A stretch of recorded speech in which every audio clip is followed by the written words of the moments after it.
What might affirming conversations of loving and pleasuring look like in therapy?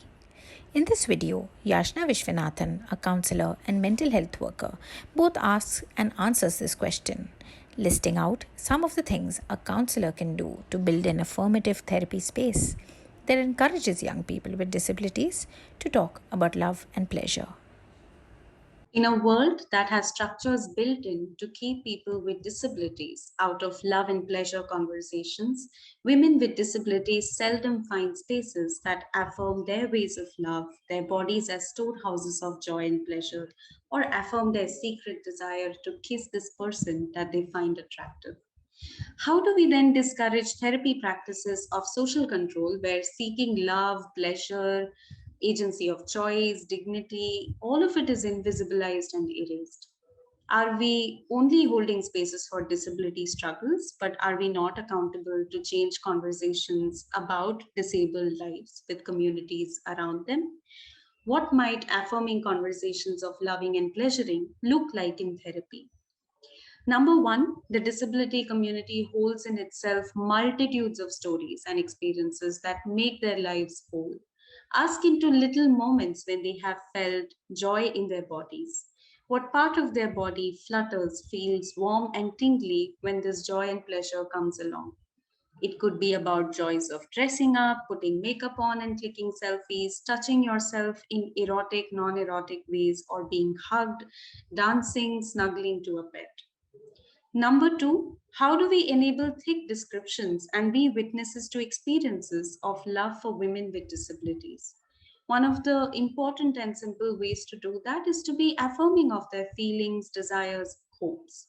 For example, if a person talks about their crush, first kiss, being sexy, or sexual fantasies, instead of just listening, ask more into these experiences, of course, while respecting their privacy.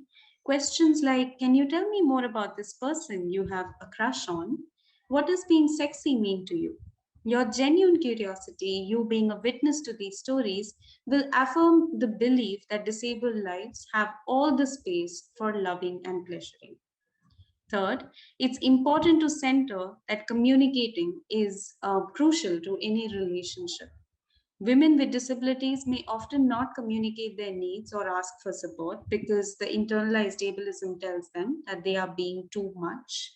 But it's important to center that all their needs and preferences are valid and to deconstruct and redefine what a relationship can also look like. A date can be just about staying in. It's okay to cancel plans for resting, and that some days will be more exhausting than others to even engage in any sort of texting the other person. It's important to deconstruct ideas of relationships and love in therapy because the world outside is able bodied, saturated understanding of relationships. It is then a therapist's responsibility to call them out and figure out the person's preferred ways of being in relationship, communicating, saying no or yes to some things, or even setting boundaries. Now, as an able bodied therapist, it's hard to also do this without centering experiences from the community. So, bring in stories or resources from the community, center them to open conversations about things that may be unfamiliar to them and you.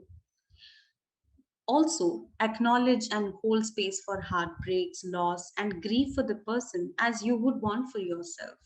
I see this woman living with chronic pain in therapy, and she says that it's as if disabled lives are supposed to be used to heartbreaks and rejection. But no, it still hurts as much, if not more, after even 100 of them. And it's important to hold space for this loss in all its magnitude, in the way Srinidhi talks about them. They say we struggle, fumble, make mistakes, break our hearts, start over with someone else, and hope that we find someone who cares for us and can be a safe space for us in this often distressing and difficult world. It's also important in therapy with women with disabilities to call out what feels like love and what feels like violence disguised as love. Of course, it should be about recognizing overt forms of violence, but also it's about co engaging and finding out little things that feel not okay in the relationship.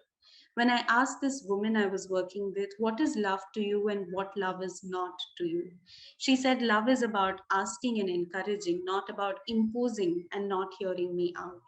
With this another person, we recognized how her body may be communicating it to her when she feels violated, and she spoke of how her breathing becomes erratic, how she has headaches or pains, and that's her body's way of rejecting this violence. It could be helpful to recognize these signs as a starting point, list them down, and co create ways in which one may want to respond or one may want to communicate these. The last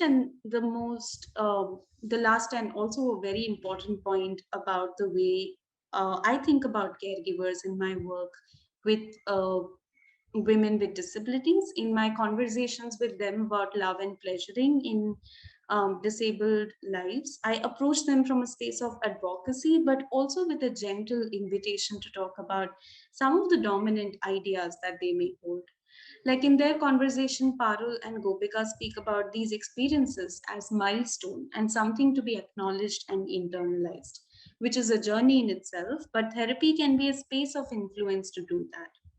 I do this by connecting them with other caregivers who may have come a bit far along in their journey, center lived experiences from the disabled community, but also make space for their concerns, apprehensions, some of which may be from a space of love and care, but still may be dismissing and harm doing to their children with disability. This video ends with two logos on a yellow background. The first one is a pink heart and a plus sign and has Pyaar Plus written underneath, and the second one is a green and black eye and has point of view written next to it.